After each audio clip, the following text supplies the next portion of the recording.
Olá você, bem-vinda e bem-vindo ao podcast Mundo Enneagrama. Este é um episódio de celebração, centésimo podcast, centésimo episódio do Mundo Enneagrama. Eu sou Urânio Paes, sócio fundador da Chestnut Paes Enneagram Academy, a CP Enneagram, nossa academia de Enneagrama.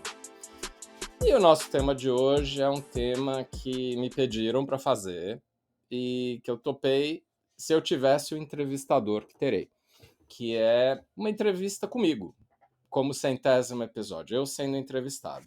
E eu só topei por causa deste entrevistador aí. Muito bem, aqui está ele, o meu amigo querido e grande professor de Enneagrama luso-brasileiro, o Domingos Cunha, que já apareceu aqui algumas vezes no nosso podcast, mas eu quis fazer essa entrevista aqui só se ele fosse o entrevistador, coisa com a qual eu fico muito honrado. Tudo bem, Domingos? Olá, Urânio. Eu que fico muito honrado e muito feliz. Primeiro, parabéns por esta data celebrativa, 100 podcasts do Mundo Enneagrama, né?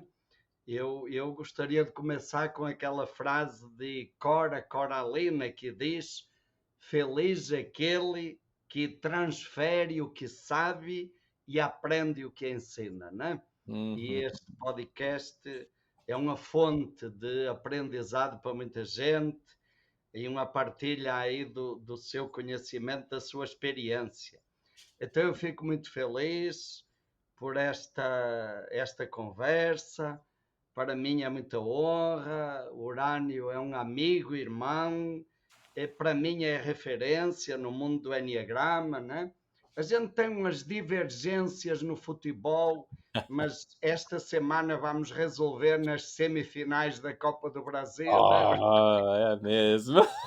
Então é uma alegria muito grande. Parabéns por esta iniciativa do Mundo Enneagrama e por esse conteúdo maravilhoso.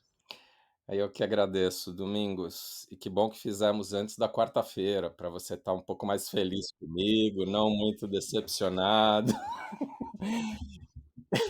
Enfim, Domingos, eu vou sugerir que a gente tenha um pouco mais um bate-papo aqui, eu também te faço perguntas, né? Acho que é assim que a gente sempre fez, né? Eu também tenho enorme admiração, gratidão por você, você é um exemplo para mim. Então, mas você vai tomar a liderança aí. O que você quer começar falando ou perguntando? Que bom, obrigado, Urânio. Olha, eu acho que talvez o centésimo podcast do Mundo Enneagrama, talvez fosse interessante você falar um pouquinho sobre este projeto, qual foi a motivação, o objetivo, né? O que é que significou, o que é que significa este projeto para o Mundo Enneagrama, o que é que motivou este caminho do podcast? Então, Domingos, algumas coisas que eu posso falar sobre isso, né? E dizendo que eu não sei, aqui não preparamos nada para que fosse espontânea essa conversa, né? Então, a primeira coisa é que existia antes, há muito tempo atrás, mais de 10 anos atrás, uma espécie de blog que eu fazia, né? Quando os blogs ainda tinham mais evidência, que se chamava Mundo Enneagrama. E eu publicava artigos, coisas que eu escrevia até do meu próprio interesse, eu compartilhava com as pessoas.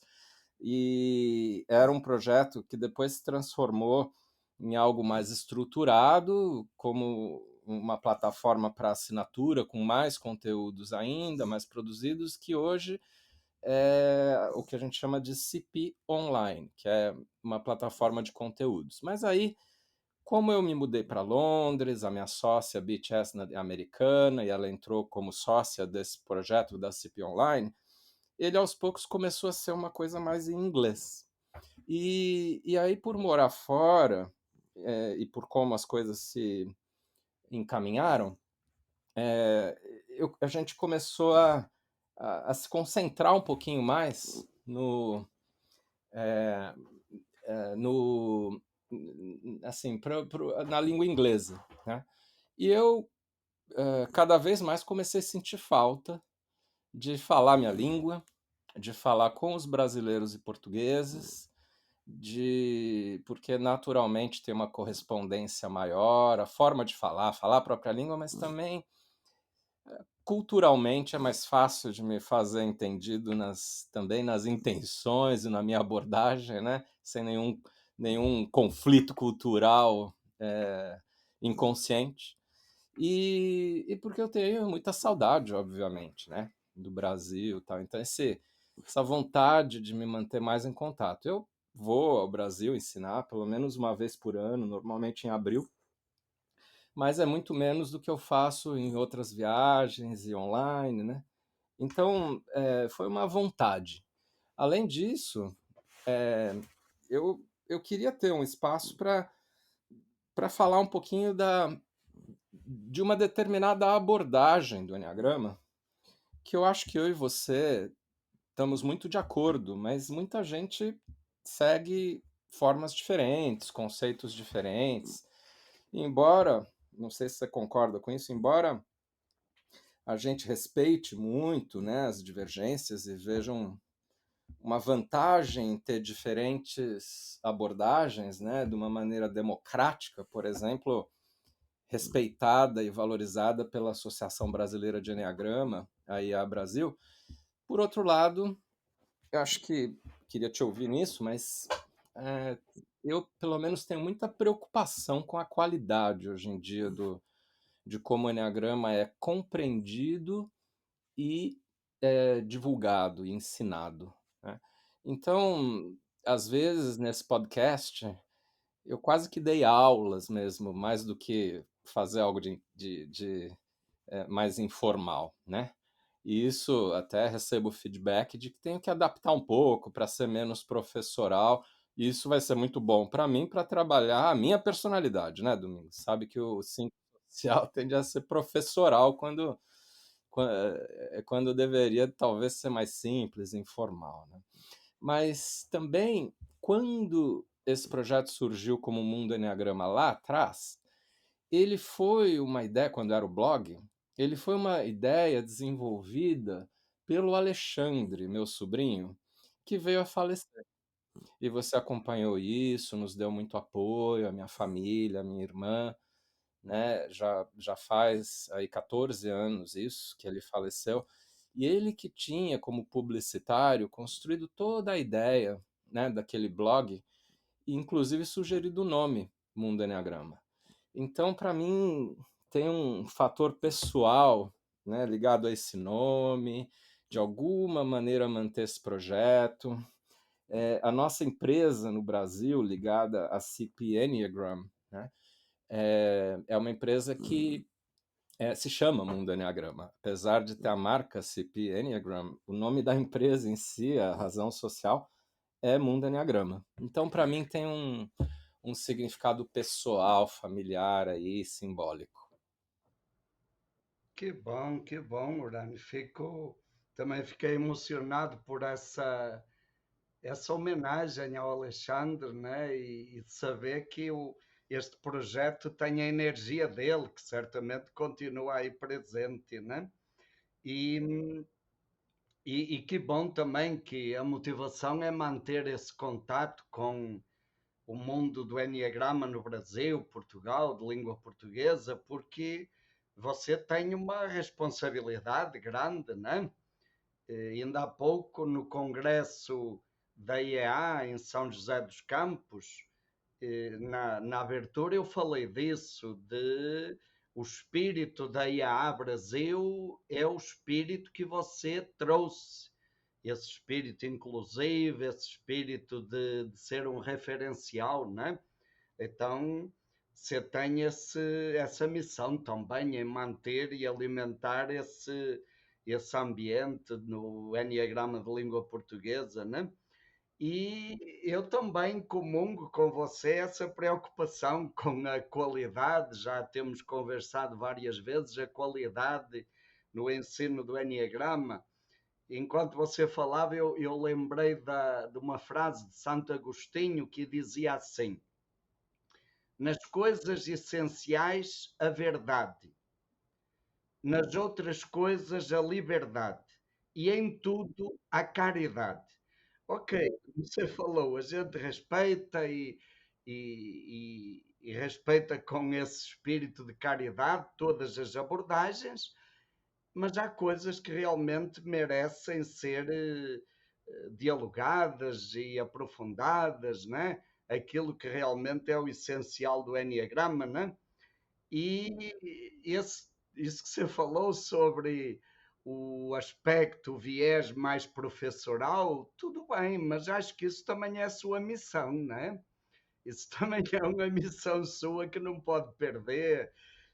Você está muito antenado com o mundo do Enneagrama, você foi presidente da EA, a Bia também foi, você anda aí pelo mundo, né? Tem contato com vários países, então isso também é uma missão de ir trazendo aquilo que é referência, né?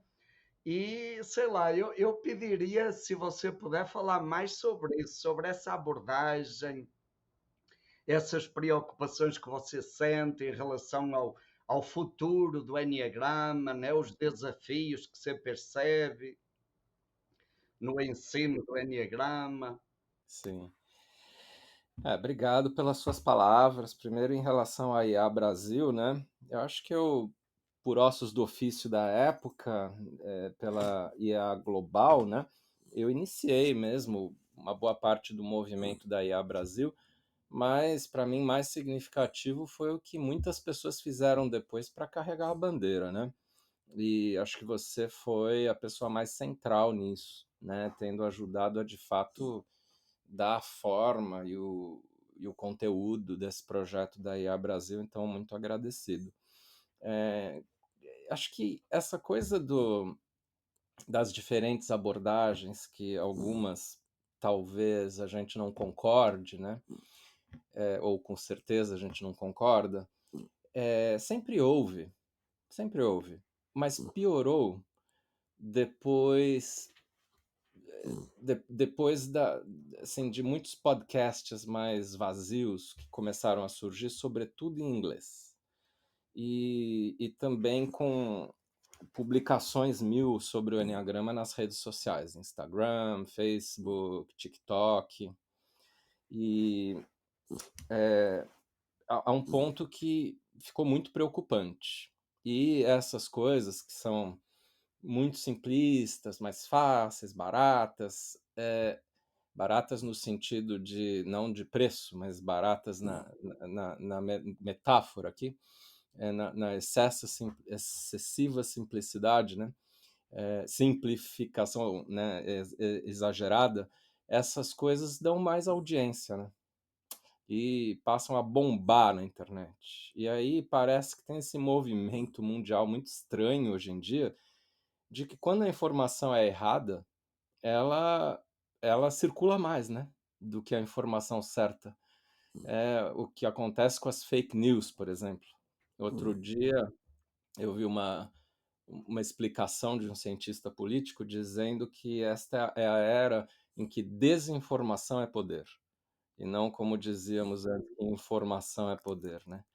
E isso me preocupou muito e eu vejo na prática, eu vejo muita besteira sendo divulgada sobre o enneagrama.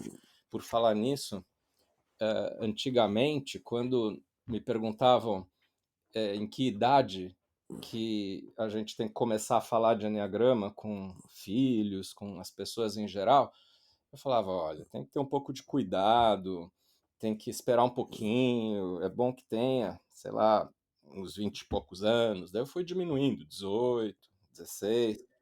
Agora, sabe qual é a minha resposta hoje? Minha resposta hoje é: comece a falar de enneagrama com seu filho quando ele abrir uma conta do TikTok em nome dele. Porque ele vai ter informação sobre enneagrama por causa dos algoritmos que vão descobrir que você trabalha com isso e vai pegar os piores conteúdos possíveis, né? Então, é um pouco por isso. Mas Em termos de o que, né, que eu acho que é importante espalhar a palavra, assim, sobre o que é importante no enneagrama, eu acho que aí eu e você temos muita comunhão, coincidência, né, em que a gente não pode fazer do enneagrama uma teoria de traços simples de comportamento, né, embora tudo bem começar por aí, falar disso, mas a gente tem que chegar em algum momento, né, naquilo que é mais importante, que é a paixão do tipo, coisa com a qual você trabalha tanto, eu também valorizo muito, né, o vício emocional central, até para respeitar as origens do enneagrama, por exemplo, como você ensina sobre os padres do deserto, né, e também a fixação, né, que está para o centro mental, tal qual a paixão está para o centro emocional. E aí, ao meu ver, os subtipos, numa abordagem mais precisa, né, que aí acho que o Cláudio Naranjo teve muito mérito nisso, embora eu não concordasse com algumas coisas, até da visão de enneagrama dele, mas acho que ele foi muito importante para definição dos tipos e, sobretudo, dos subtipos, ao meu ver, né? E aí entender melhor sobre os instintos, a diferença entre os instintos e os subtipos, que não são exatamente a mesma coisa, saber que na caminhada de crescimento a gente precisa considerar coisas como nível de consciência, o uso das flechas, todo um trabalho psicológico, né, para não haver aí o atalho espiritual, né, que pula o que é importante na psicologia, ao mesmo tempo não ficar preso à psicologia, apenas entender que o enneagrama é espiritual também, e saber trabalhar sombras, né, também. Então, acho que é mais assim o foco do que fazer com o enneagrama. Mas o que, que você acha? Perfeito, perfeito, Urano. Eu estava aqui ainda ontem, no final da vivência que tivemos de uma semana, eu falei isso, eu dizia assim, olhe, uma pessoa que só conhece os tipos do Enneagrama era melhor não ter nem ouvido falar. Porque vai ficar uma ideia distorcida, de rótulo, de justificação. Era melhor não conhecer nada. É melhor não conhecer nada do que conhecer só um pouco, né? E eu também sinto essa preocupação, comungamos dessas preocupações. Eu falei e falo várias vezes, mesmo quando tenho oportunidade nos congressos, e você sabe disso, né? Aqui no Brasil, por exemplo, as constelações familiares já foram proibidas no sistema judiciário. Tem um projeto que está lá engavetado no Senado Federal para criminalizar o coaching. E eu costumo dizer assim: olha, não me admiro que qualquer dia saia um projeto criminalizando o Enneagrama. E nesse dia todos nós vamos ficar tristes, nós que somos gratos a esta sabedoria e que vemos isso com seriedade, vamos ficar tristes. Mas nesse dia a gente deveria juntar-se para puxar as orelhas uns aos outros, porque não tomamos as devidas medidas antes, em termos de chamar a atenção para isso, né? Para esse perigo da banalização, dessas coisas simplórias, de uma coisa que só tem um apelo comercial, né? E que fica só no rótulo do tipo, ou que ainda reduz o tipo a uma palavra, né? E eu concordo por aí que esses conteúdos essenciais precisam ser uma base. Voltando lá à frase de Santo Agostinho, na verdade, aquilo que é essencial, temos que buscar a verdade e estar todos de acordo, ou pelo menos termos como referência, né? A questão das paixões, das fixações, a questão dos caminhos de crescimento. Eu cada vez mais também percebo como é fundamental essa questão dos subtipos, dos instintos para o Enneagrama sem isso não faz mais sentido hoje, né? Fica tão redutor, né? Então isso amplia tanto o conhecimento, subtipos e instintos, os caminhos de crescimento, asas, flechas e, sobretudo, esse trabalho de sombra que você fala, trabalhar as sombras que estão aí na distorção dos instintos, as sombras na distorção das virtudes em paixões, das ideias sagradas em fixações. Sem trabalhar isso não vai. E uma coisa, Urânio, que eu falei este ano, tomei coragem para falar isso no Congresso Brasileiro e também num vídeo que eu enviei para o Congresso da Associação em Portugal, também criei coragem. E fico feliz porque, mesmo sem a gente conversar, continuamos sintonizados. Esse perigo da gente pular a etapa psicológica, né? De não trabalhar essa questão das sombras e passar direto para uma dimensão espiritual, que seria uma pseudo-espiritualidade, né? É uma visão, uma espiritualidade que no fundo seria alienação, onde a gente faz de conta que está tudo bem sem trabalhar as feridas, né? Eu gosto muito de uma frase de Rumi que diz: Nós não precisamos buscar o amor, nós precisamos apenas derrubar as barreiras que erguemos dentro de nós contra o amor. Então, esse trabalho psicológico que você faz tão bem junto com a Bia, né? E que a gente também procura fazer, se não houver isso, realmente a dimensão espiritual fica em perigo, corre o perigo de virar uma alienação, né? Porque queima aí uma etapa. Então, eu também vejo por aí e acho que é o momento da gente falar mais sobre isso, né? Eu acho que sim, né, Domingos? Acho que já é hora, né? Algumas coisas extras que me vêm à cabeça com a sua fala. A primeira de todas, que tem a ver com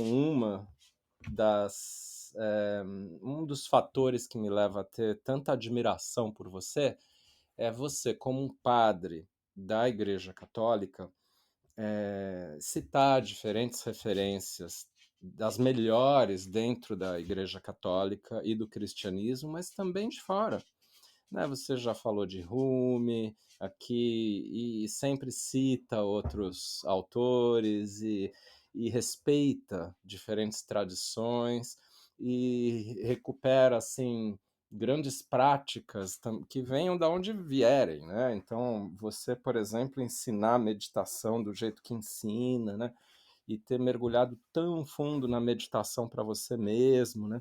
É, acho que vai até além do que normalmente é feito na prática contemplativa cristã, né? Acho que se explica muito por ela, mas vai além. Isso me admira, assim, tenho um enorme respeito por você nesse ponto e em todos os outros. E, sobretudo nisso, de defender a psicologia como algo que pode ser aliada à espiritualidade e não um contraponto só, né?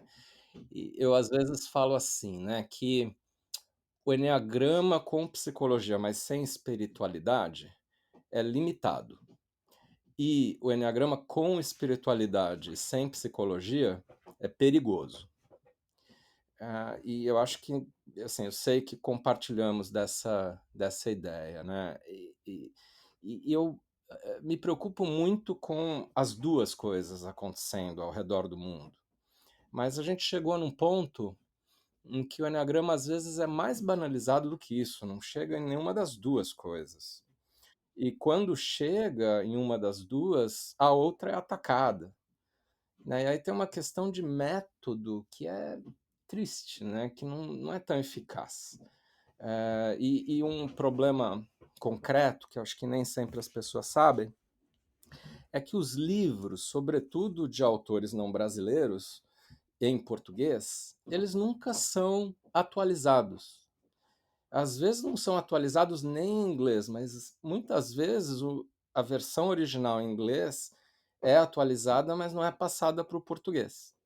E aí tem gente que segue teorias ainda hoje que nem mesmo os autores seguem mais, né? Então, por exemplo, teorias ligadas às flechas, que são antigas e que não funcionam, né? Por exemplo, para quem sabe do que eu estou falando, ou olha aí no símbolo atrás de você, do seu vídeo, né? As flechas, esse aí, as flechas, quando vai contrário à flecha, entendia-se que era bom, quando ia a favor da flecha, entendia-se que era ruim, e a gente sabe que não é mais isso, e quem inventou essa teoria já desautorizou a teoria. Só que isso é falado nos congressos e os livros ficam, né, defendendo a coisa antiga que não é mais válida.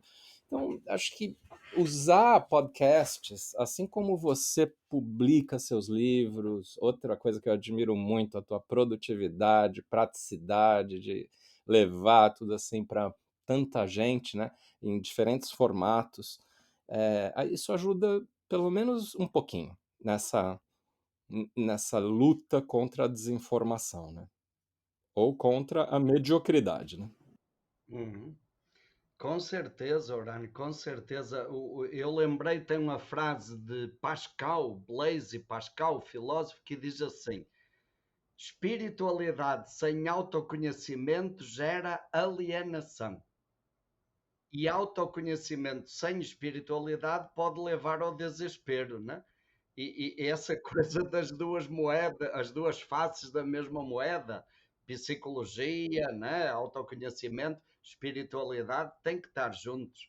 Mas realmente eu concordo com você, a preocupação é mais embaixo, é que às vezes nem se aprofunda a espiritualidade, nem se aprofunda a dimensão psicológica, né? E fica no raso.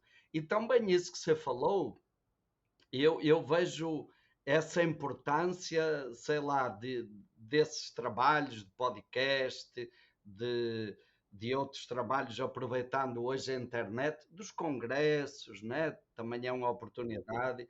Essa coisa de participar de cursos uns dos outros, né? Uns com os outros, sei lá, foi com você que eu aprendi essa questão de que não tenho uma flecha boa e uma flecha ruim, né?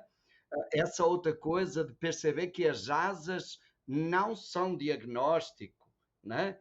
Então, se não houver essa atualização permanente, essa troca, a gente vai ficar estagnado em visões distorcidas. E ainda esta semana um cara me perguntou assim, um participante da vivência perguntou: espera aí, mas como é que você fala que tem novas coisas no Enneagrama? Então o Enneagrama não é uma tradição tão antiga? Meu amigo, é antiga, mas ficou perdida, ficou, né? Então muita coisa está sendo redescoberta e o Enneagrama é dinâmico, né? Aquilo que dizia o Richard Rizzo, quanto mais a gente estuda o Enneagrama, mais percebe que ele não foi inventado, ele foi descoberto. E foi descoberto observando a vida das pessoas, então a experiência das pessoas, essa observação da alma das pessoas é que é a grande fonte. Então é um conhecimento dinâmico, né? E se não houver essa troca, eu lembro muito de uma frase que eu ouvi de você, acho que foi num congresso em Lisboa, que você falou isso. Olha, no início, a preocupação da IAA era incluir, né? Por exemplo, aqui no Brasil, você, nesse movimento inicial, conseguiu incluir todo mundo que trabalhava com o Enneagrama, até escolas que em outros países não participavam da IAA, né? Como, por exemplo, a escola SAT, né? Você conseguiu trazer o ALAO desde o início. Então, esse espírito, né? ALAO Passos, a grande figura. Então, e você falava, no início era importante essa visão inclusiva, mas hoje, você já falava isso lá em Lisboa, é preciso ir mais longe e colocarmos as cartas na mesa com respeito, num clima de diálogo, mas falar sobre essas coisas, sobre conteúdos que são centrais, por respeito à tradição do Enneagrama, né? Para respeitar essa integralidade, questões éticas, né?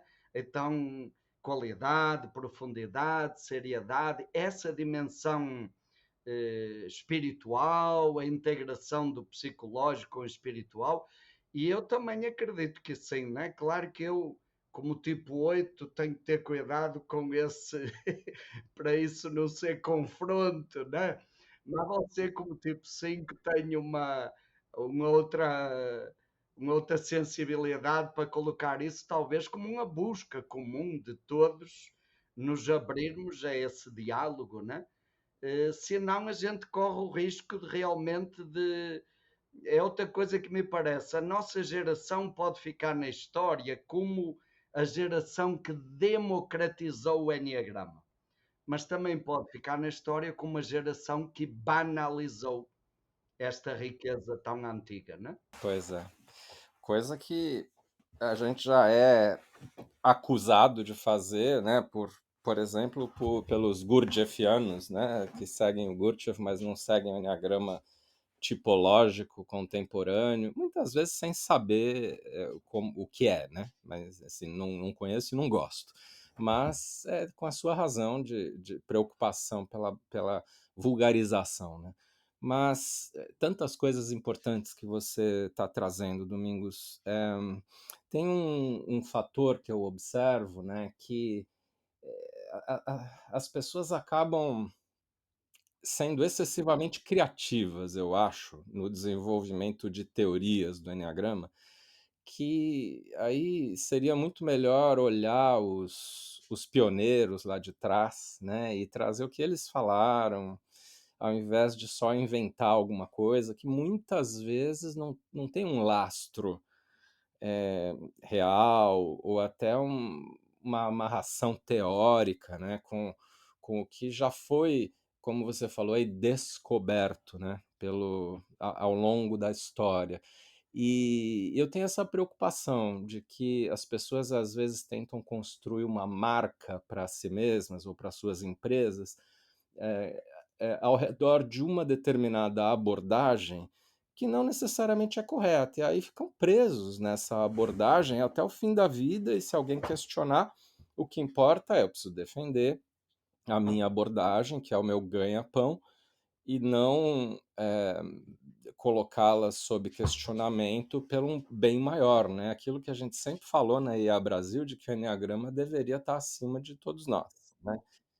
E eu já vi uma vez num congresso, foi até na Holanda, eu fui bem vocal em relação a isso, e aí uma pessoa, uma tipo 8, se levantou, ergueu a mão e falou assim, uma 8 autopreservação, e ela falou assim, você está falando isso, mas você tem que se dar conta que você está colocando em risco o ganha-pão de algumas pessoas, assim, que nas suas empresas desenvolveram abordagens assim, assado, que você está falando que não concorda. Isso é irresponsável. E eu estava um pouco inflamado, também na minha flecha 8, eu falei assim, olha, irresponsável é alguém divulgar alguma coisa que não é correta no Enneagrama e continuar teimosamente fazendo isso, mesmo depois de descobrir que é errado, e não se permitir ter feedback. Alguém que trabalha com Enneagrama sem humildade, sem a capacidade de se revisitar, rever, né, e aprender com os outros, né, é perigoso. E esses outros, acho que não são só os outros professores nos congressos, é muito isso, mas é também aprender com os alunos. Quanta gente que se coloca como um guru, né, assim, querendo falar, o Enneagrama é isso, o Enneagrama é aquilo, e aí não ouve os alunos e não aprende como é de fato ser aquele tipo, em que cada um dos tipos se transforma quando cresce nesse sentido psicossocial, espiritual. Então, acho que um grande problema é a humildade, né? E, e você sabe que é, eu gostei muito do que você falou aí também da psicologia, espiritualidade, espiritualidade e psicologia, como complemento ao que eu já tinha dito também, né? A importância de juntar essas duas coisas. A sua fala agora, Orânio, me lembrou, eu também criei coragem este ano para falar isso, que a gente já fala há algum tempo internamente nos nossos trabalhos, eu criei coragem para falar na associação, no Congresso do Brasil e também no de Portugal. Essa preocupação que você falou lá do caso da Holanda, né? Eu disse assim: olha, é legítimo ganhar dinheiro com Enneagrama? Claro que é. Não vamos ser hipócritas. E você sabe disso, por exemplo, o Enneagrama tem sido uma grande ajuda para a nossa comunidade, né? Então é legítimo? Claro que é. Desde que não seja o primeiro objetivo e o único. Desde que não seja o primeiro e único. Eu acho que isso que é fundamental e é outra coisa que a gente sintoniza e comunga, tem algo maior. Tem algo maior, que é o serviço à transformação da humanidade, o serviço às pessoas. E eu costumo dizer, o Enneagrama nasceu assim, né? Veio dessa vertente de tantas tradições de sabedoria, apaixonadas pelo ser humano, pelo crescimento, pela transformação do ser humano. Então, acho que seria uma irresponsabilidade e um utilitarismo muito grande a gente reduzir a essa questão mercantilista, né? E talvez isso seja o grande fator de tantas distorções, como você falou, né? Eu acho, Domingos, que um outro lado disso, né, do excesso de criatividade, o outro lado é que tem gente que fica presa ao passado e não se atualiza ou não vai além daquilo que foi falado no início, né? Porque essa história, né, de invenção e de descobrimento tem a ver com o fato do descobrimento ser alguma coisa que vai crescendo ao longo do tempo. E a invenção, às vezes, é o contrário, né? Inventado e vai caindo. Ou seja, a qualidade aumenta com a invenção, com o descobrimento e cai com a invenção, às vezes, nem sempre. Mas, então, é cumulativo, né? Esse descobrimento, ninguém descobre tudo de uma vez, né? Mas a gente tem que olhar para o passado e respeitar, né, os pioneiros. Ocorre que tem gente que fica só no passado e não se permite novas visões. Então, acho que é sempre um meio termo, né? Essa coisa de buscar se atualizar, mas respeitar os pioneiros, não fazer nem tanto uma coisa quanto a outra, não fazer só uma coisa ou a outra. Então, meios termos com bom senso. O que me vem aqui agora ser falando é, de novo, é a lei do 3, né?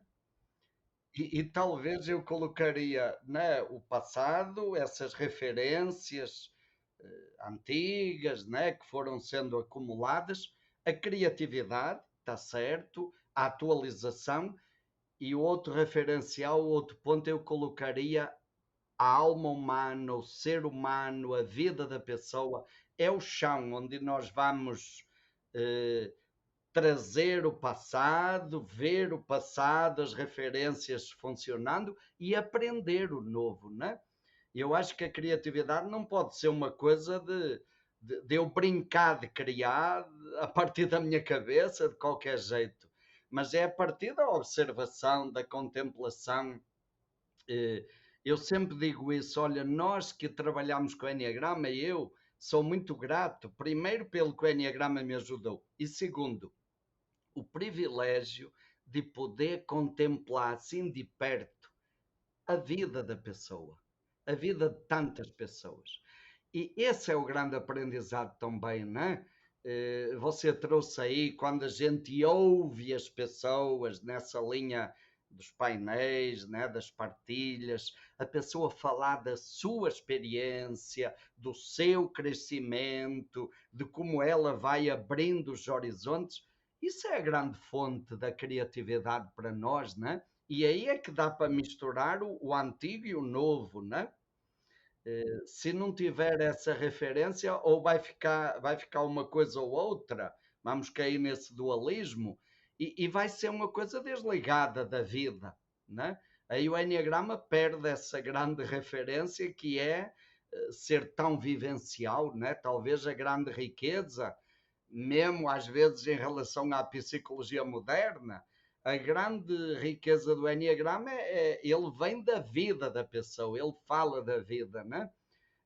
No fundo, eu também gosto de pontuar isso. O Enneagrama não ensina nada de novo. O Enneagrama ensina a gente a dar nome àquilo que acontece dentro de nós, àquilo que a gente experimenta. Então, acho que esse olhar contemplativo do ser humano é a grande fonte. E, aliás, foi assim também que a geração lá dos monges do deserto chegou a tantas percepções, a tantas descobertas, foi através da auto-observação e da escuta da observação dos outros, né? Um povo que meditava em média 12 horas por dia, né? Tem muita, eu costumo dizer, ou fica louco ou atinge um nível de sabedoria fora do comum, né? E acho que é um desafio para nós também, concordo plenamente, né? É, realmente. E Domingos, me conte um pouquinho dos planos aí seus para o ano que vem, para 2026. Assim, quero dizer que o Domingos, para quem não sabe, é o líder aí em toda essa parte do Enneagrama, mas também, muito mais do que isso, do Instituto Enneagrama Shalom, IESH, I-E-S-H, procure aí na internet, o que também é mais uma mostra, né, desse ecletismo quase ecumênico aí do Domingos e da associação, porque tem a palavra Shalom, que vem do hebraico, né, falando de paz, então é lindo até o nome. E o que, que o IESH tem programado aí para 2026? Ok, olha, então obrigado também por esse espaço. Urânio, falar de uma coisa deste ano que nós lançamos e também como uma contribuição nessa linha de ajudar mais pessoas a terem acesso. Tenho uma pessoa de Portugal, do nosso instituto, que você provavelmente lembra, o Carlos Freitas. Ele profissionalmente trabalha nessa área de internet, inteligência artificial. E o ano passado ele me falou que tinha um projeto de criar uma plataforma de inteligência artificial sobre Enneagrama. E eu confesso que eu tinha assim um preconceito em relação à inteligência artificial. Aí depois eu perguntei, Freitas, e o que é que precisa? E ele diz, precisa de conteúdo. Aí eu passei para ele o PDF dos livros, né, dos mais recentes, e também depois passámos à apostila que a gente usa na formação, e ele criou uma plataforma de inteligência artificial específica sobre Enneagrama com os nossos conteúdos. E já está disponível desde o início de agosto, está na nossa página enneagramashalom.com.br, tem lá uma aba IAIS. E gratuitamente as pessoas podem acessar. Tem sido uma experiência boa porque ele conseguiu captar, além dos conteúdos, conseguiu captar o espírito, esse espírito de essa visão da dimensão espiritual, da amorosidade, do respeito pelo crescimento, por aí. E agora, inclusive, ele está com outro sonho que também já fica aqui o convite para você, porque foi a primeira pessoa que ele falou em criar uma outra plataforma com vários professores, onde cada professor tem o seu conteúdo lá e as pessoas podem entrar e dialogar com os conteúdos de cada professor. Aí seria uma visão, uma coisa mais profissional, né? Ele está com esse sonho também. Então, isso, olha, é uma coisa que a gente está colocando aí à disposição. Que bom, agradeço o convite, muito aberto a isso. Estou vendo aqui, as pessoas podem ser assinantes, né, com parábolas para a vida, meditação, toques de luz, e aí o Enneagrama Online, padrões respiratórios, estados emocionais, e curso até de meditação, bonito, viu? Parabéns, Domingos. É, Portanto, aí é a área de assinantes, né? Mas tem na página inicial tem uma plataforma que é gratuita para acessar a IA, IES, né? Que aí a pessoa pode fazer perguntas, as respostas vêm em vários níveis.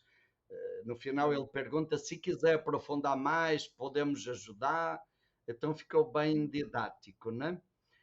E é assim, Urânio. De resto, olha, a gente tem privilegiado essa dimensão das vivências, né? Claro, continuamos fazendo os cursos iniciais, também estamos sentindo esse desafio de sair um pouco dessa dimensão de curso, né? De escolinha e usar outros meios, né? Que cheguem às pessoas para fazerem a iniciação ao Enneagrama e depois temos privilegiado vivências nessa dimensão da pessoa trabalhar tanto as sombras como a dimensão da espiritualidade, unindo sempre essas duas dimensões.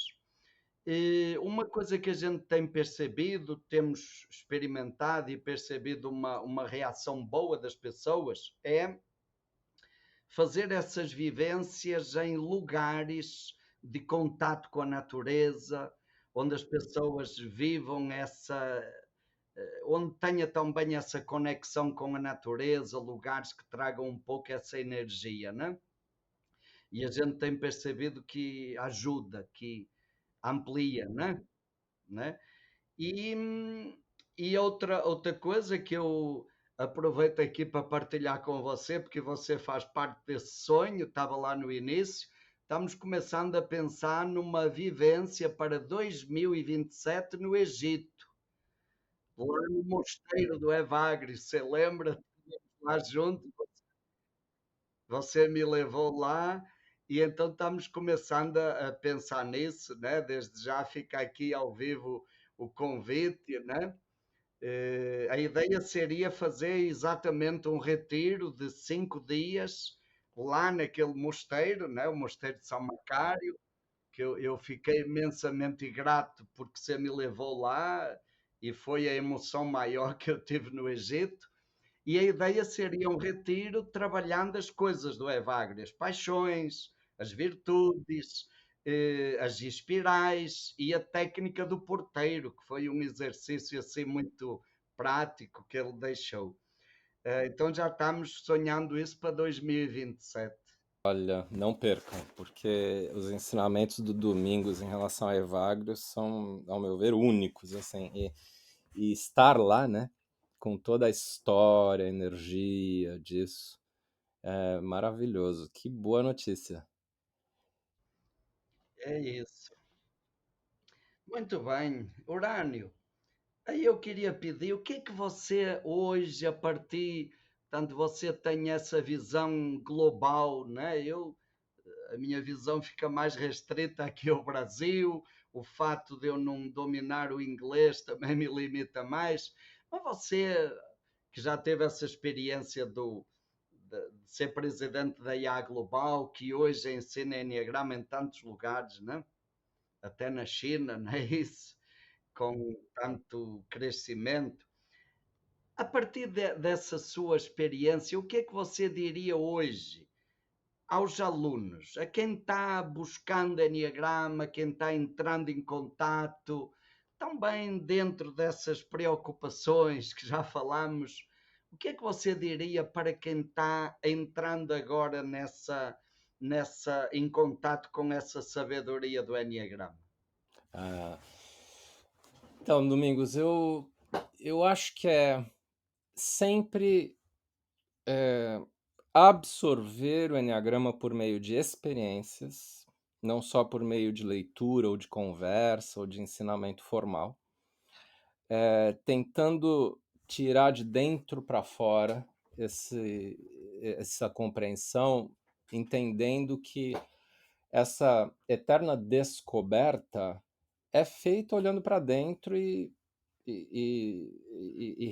extraindo de dentro, né, de uma parte mais profunda nossa, até ligada à intuição, A verdade que a gente possa ter acesso, né? Ter a permissão para ter acesso. E eu acho que, nesse sentido, é, assim, entender que os melhores professores ajudam que os alunos entrem em contato com a sabedoria do Enneagrama eles próprios, né? Tentar inspirá-los, claro, facilitar isso, mas tentar levar os alunos a esse estado mais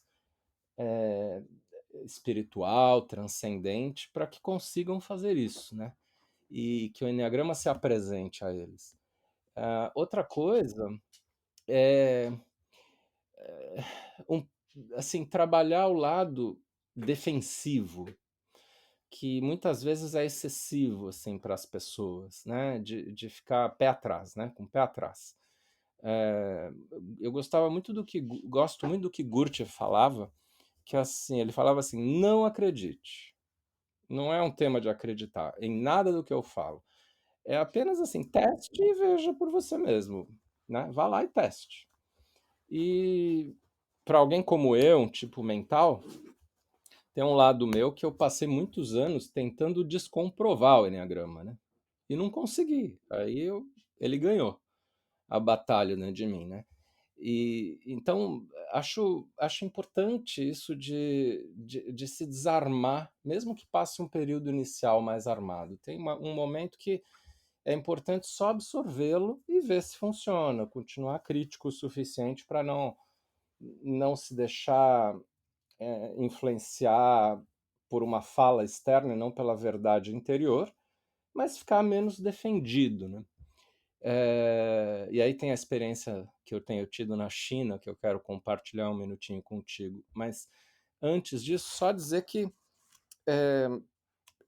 essas gerações mais novas, geração Z, sobretudo, mas também geração Y, enfim, elas são muito mais abertas ao Enneagrama, pelo menos no que eu vejo aqui na Europa, nos Estados Unidos, em outros lugares, né? Porque eles querem coisas que funcionam, não estão muito mais afeitos aos métodos antigos de validação das coisas. Talvez sejam mais práticos, mergulham de cabeça em coisas e vão testando, né? Acho que a própria cultura da internet facilita nesse sentido. Tem coisas ruins e coisas boas. E aí tem, acho que um momento auspicioso nesse sentido, né? Ao mesmo tempo que vem uma vulgarização perigosa, né? Tomara que a inteligência artificial com o tempo ajude nisso, né? Conforme ela vá se aprimorando, porque é, eu fico muito feliz quando eu vejo uma plataforma séria como a tua para isso, porque quando eu entro assim, chat GPT da vida, né? Chat GPT, eu vejo muita besteira ainda. E me preocupa muito as pessoas tendo informação de Enneagrama só por lá, sobretudo tentarem descobrir os seus tipos. Vejo mais erro do que acerto. E mais ainda me preocupa as pessoas saírem fazendo terapia por lá, né? Substituindo o terapeuta, né?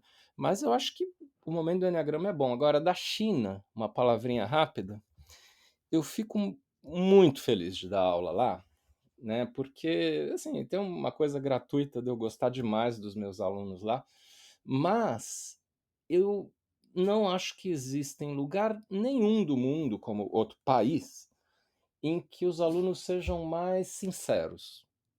Então, não tem essa defesa. Assim, eles vão entrando e vão absorvendo e vão falando exatamente do que é, sem máscara, sem filtros.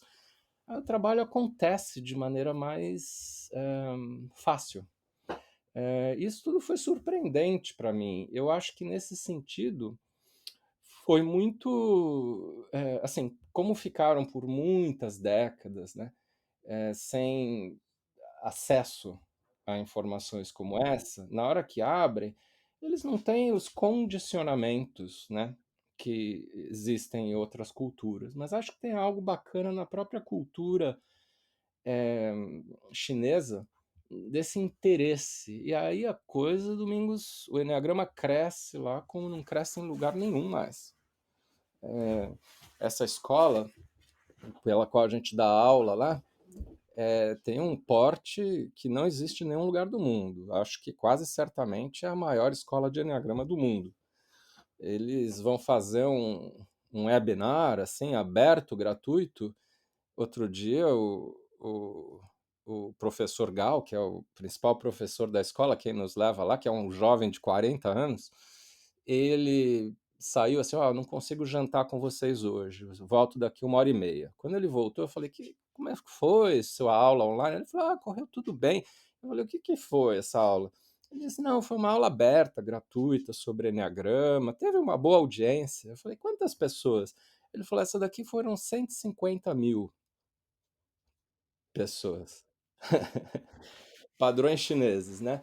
E eles, que já têm uma escola extremamente grande, bem-sucedida, estão quintuplicando o tamanho da escola, estão mudando de sede, de uma sede que já é muito grande, com 100 funcionários, para algo muito maior, em que vão ter 14 salas de aula, vão ter até um hotel deles ligado ao instituto deles para receber as pessoas do país todo, restaurante próprio aberto para as pessoas.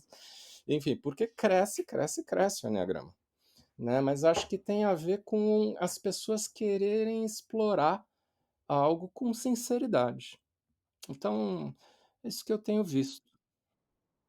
Que bom, Urano, eu fico feliz. E você já tinha me falado sobre essa abertura e esse crescimento na China, mas é encantador ouvir isso. E também, olha, fiquei muito feliz por ouvir essa sua percepção em relação aos jovens e adolescentes, né? Isso para mim é muito significativo. Nós sentimos isso sim, o programa que a gente tem aqui, que chamamos PQV, Para Que Viver, que é um programa com fazemos 12 encontros, desdobrando o Enneagrama, nos relacionamentos afetivos, na resolução de conflitos, prevenção de suicídio, orientação vocacional, sentido da vida. A gente percebe isso, essa coisa sem defesas, né? Uma entrega, uma abertura muito bonita. Isso é uma esperança grande, né? Que bom, e fico muito feliz por você também perceber isso aí na Europa. Na Europa acho que é menos, eu acho que Portugal talvez seja mais, mas aqui na Inglaterra é difícil, porque é muita racionalidade, né? Sim, sim.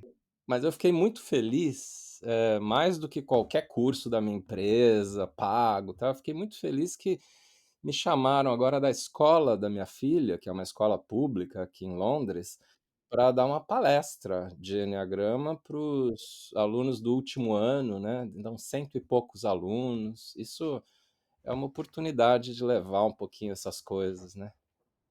Que bom, que bom, que bom. É, são sinais de esperança e acho que isso também aumenta a nossa missão, né? A nossa responsabilidade, né? É. Olha, Domingos, eu não sei se você quer falar algo mais. Tenho há pouquinho também achei importante quando você falou a mensagem para quem está entrando no Enneagrama, me veio uma coisa que eu tenho também falado nos últimos tempos, que é uma na dimensão, essa dimensão de trabalho das sombras, a dimensão psicológica, aquela ideia do Jung que não há transformação sem dor. É preciso mexer nisso. E depois, na dimensão da espiritualidade, você falando e eu aqui sentindo, eu costumo dizer: olhe, espiritualidade é de dentro para fora. De fora para dentro não é espiritualidade, é outra coisa, né? E de baixo para cima, partindo do humano, partindo das paixões, partindo da consciência disso, aí é que vai ascendendo, né? Não pode ser de cima para baixo nem de fora para dentro, né? E também não há transformações sem curar as sombras.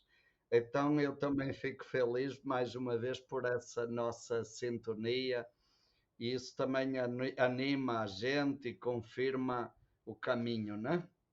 Que coisa boa, e é recíproco.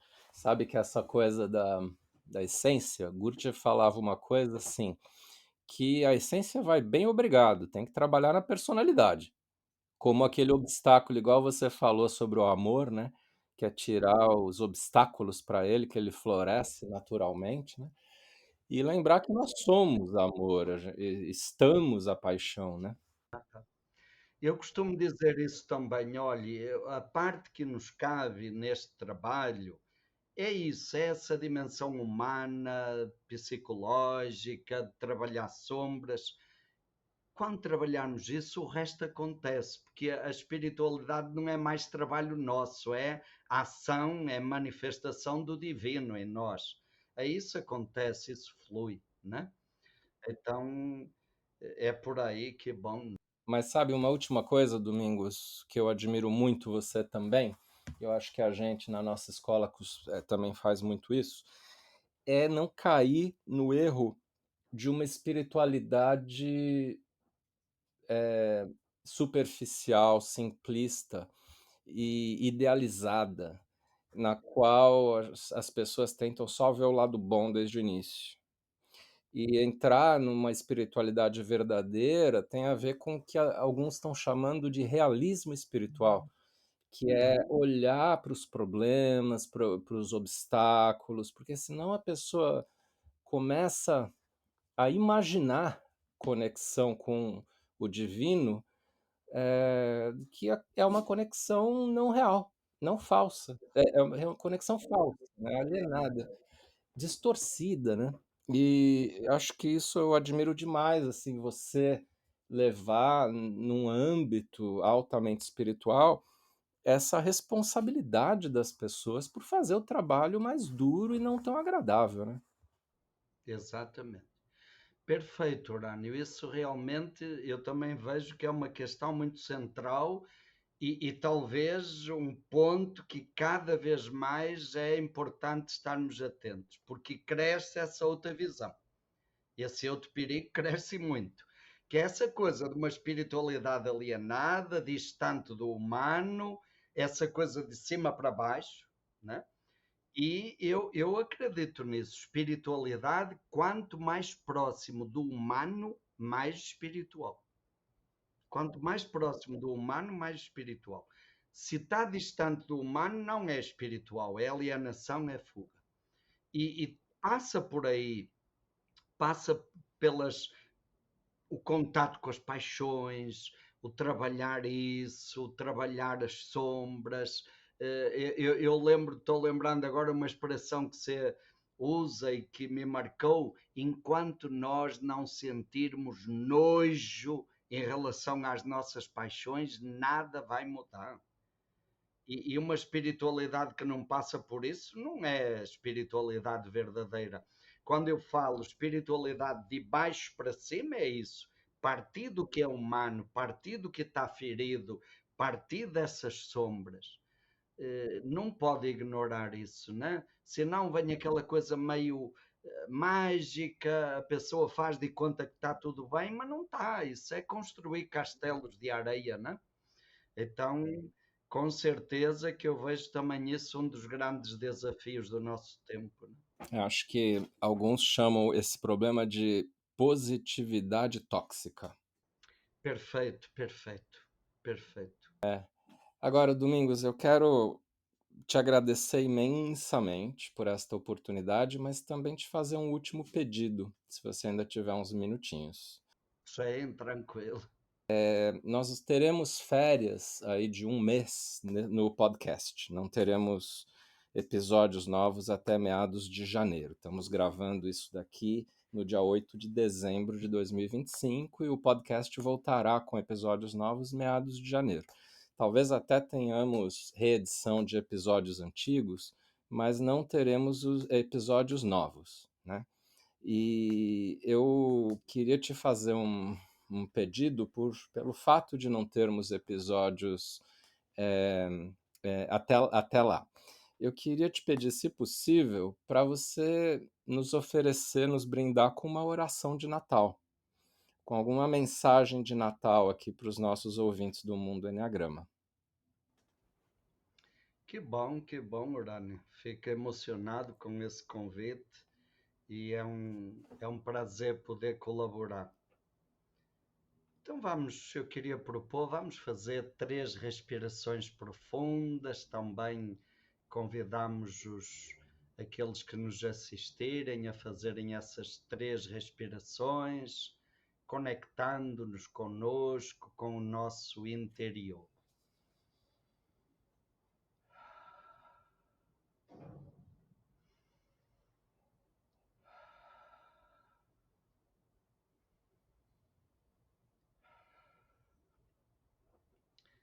Eu gostaria de trazer uma frase do mestre Eckhart, um místico cristão do século XIII, que dizia assim: o nascimento de Jesus acontece no interior do ser humano. E nós podemos contribuir com esse nascimento fazendo o nosso trabalho de olharmos para dentro de nós. E todos nós que estamos nesse caminho de autoconhecimento, de transformação pessoal, é um processo para prepararmos dentro de nós o surgimento, o ressurgir dessa presença amorosa de Deus. O meu pedido, a minha oração, a minha bênção é que este tempo de Natal seja um momento privilegiado de olharmos para dentro e de percebermos dentro de nós essa presença silenciosa e amorosa que nos transforma a partir do mais profundo de nós mesmos e que transborda de cada um de nós e se espalha para gerar um mundo melhor para todos, onde haja vida e vida com significado para todos. E então me permitam dar uma bênção neste tempo de Natal, que o Senhor nos abençoe e nos guarde, que o Senhor faça brilhar para nós o seu rosto de bondade, que o Senhor volte para nós o seu olhar e nos conceda a paz. Amém. Amém. Muito, muito obrigado, querido. Feliz Natal para você, Feliz Natal para todos os nossos ouvintes. E obrigado a todos vocês pelo prestígio ao podcast Mundo Enneagrama neste ano de 2025. Um obrigado ainda mais especial aos nossos alunos nos cursos da CIPI, aos membros da CIPI Online, a nossa plataforma com conteúdos, com muitas coisas além daquelas que falamos aqui no podcast. Mundo Enneagrama é um podcast quinzenal para quem quer se conhecer a sério e se desenvolver de verdade. Eu sou Urano Paz e até o próximo episódio do nosso Mundo Enneagrama.